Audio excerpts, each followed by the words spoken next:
Perkembangan peradaban Cina kuno berasal dari daerah sekitar Sungai Huanghe Kuning di utara dan Sungai Yangtze di selatan. Kedua sungai ini di samping sering membawa musibah banjir, namun juga berkah tersendiri bagi masyarakat yang tinggal di sekitarnya.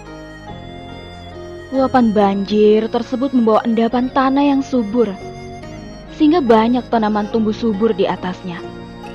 Sejak zaman Neolitikum atau zaman batu muda, penduduk Cina kuno sudah mengembangkan budaya agraris di sekitar Sungai Huanghe dan Sungai Yangtze.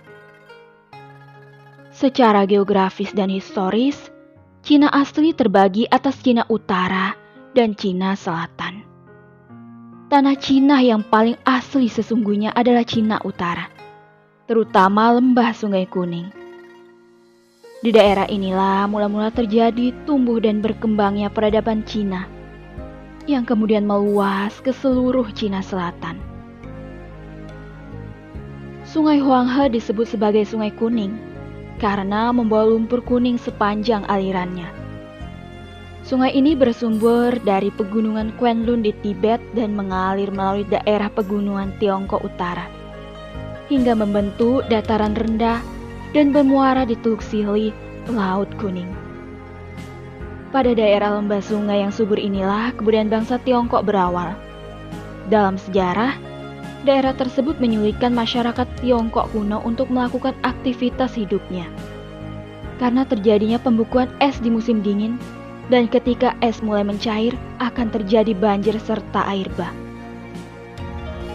Lembah Sungai Kuning merupakan daerah yang sangat subur dan dapat dikatakan sebagai urat nadinya kehidupan bangsa Cina. Karena pada daerah yang subur itulah masyarakat Cina mulai hidup bercocok tanam, seperti menanam gandum, padi, teh, jagung, dan kedelai.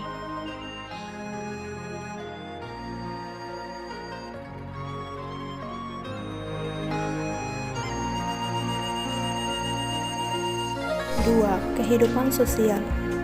Dalam kehidupan sosial, masyarakat kuno diatur dalam aturan feodalisme. Kelompok bangsawan berkuasa atas rakyat. Rakyat wajib membayar upeti atau pajak kepada bangsawan. Raja berada di puncak piramida feodal. Selanjutnya adalah para pangeran kerajaan sebagai penguasa kota.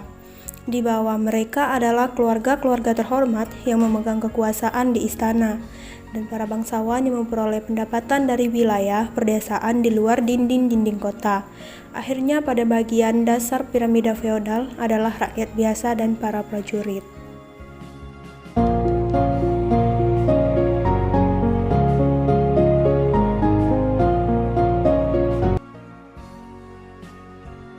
Wilayah pegunungan Tiongkok terbagi menjadi dua, yaitu Pegunungan Tiongkok Utara dan Pegunungan Tiongkok Selatan. Di dataran tinggi sebelah utara mengalir Sungai Huanghe yang berhulu di Pegunungan Quenlun di Tibet dan bermuara di Laut Kuning.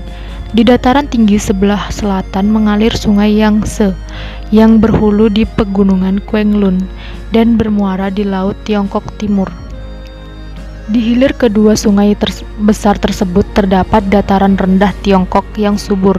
Kedua sungai besar itu merupakan urat nadi kehidupan bangsa Tiongkok. Hilir Sungai Huanghe yang subur tersebut ditanami dengan gandum. Padi ditanam di hilir Sungai Yangtze. Sungai Huanghe memiliki panjang 5.464 km. Sungai ini merupakan sungai terpanjang kedua di Tiongkok setelah Sungai Yangtze.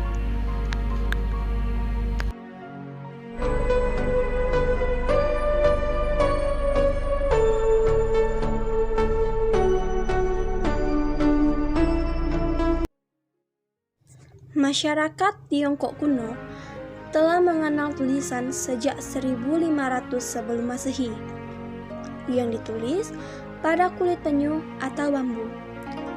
Pada awalnya, huruf Tiongkok yang dibuat sangat sederhana, yaitu satu lambang untuk satu pengertian.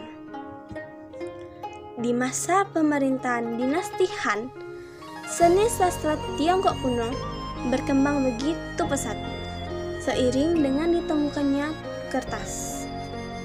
Sedangkan pada masa pemerintah dinasti Tang, hidup dua orang pujangga terkemuka yang banyak menulis puisi kuno, yaitu ada Li Taipo dan Tu Fu.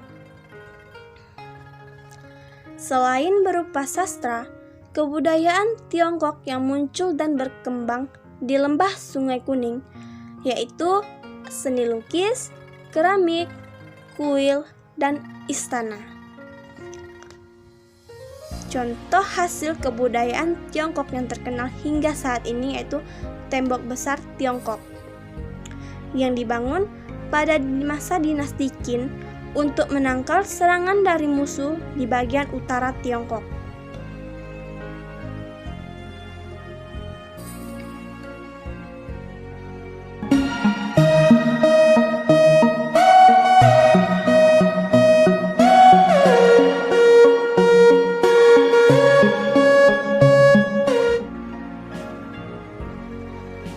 Cina merupakan sumber peradaban bagi wilayah-wilayah di sekitarnya. Cina menjadi tolak ukur kemajuan suatu peradaban dan bangsa. Misalnya, kertas, kompas, teknik percetakan, teknik pertanian, filsafat, dan pengobatan merupakan hasil peradaban Cina yang memengaruhi peradaban lainnya di dunia. Historiografi Cina merupakan warisan peradaban tertua yang bernilai sejarah yang sangat tinggi dan bersifat abadi. Cina merupakan sebuah negara yang berhasil menemukan kertas, tinta, sistem percetakan, kompas, serta ilmu astronomi. Hal-hal itulah yang membuat masalah penulisan sejarah berkembang di Cina dan menyebar di wilayah sekitarnya.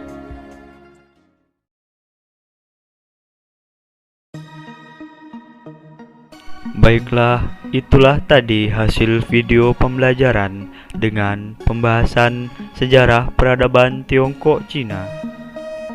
Pergi ke sungai, airnya dalam, tak lupa untuk memancing ikan. Dari lubuk hati yang paling dalam, terima kasih kami haturkan. Wassalamualaikum warahmatullahi wabarakatuh.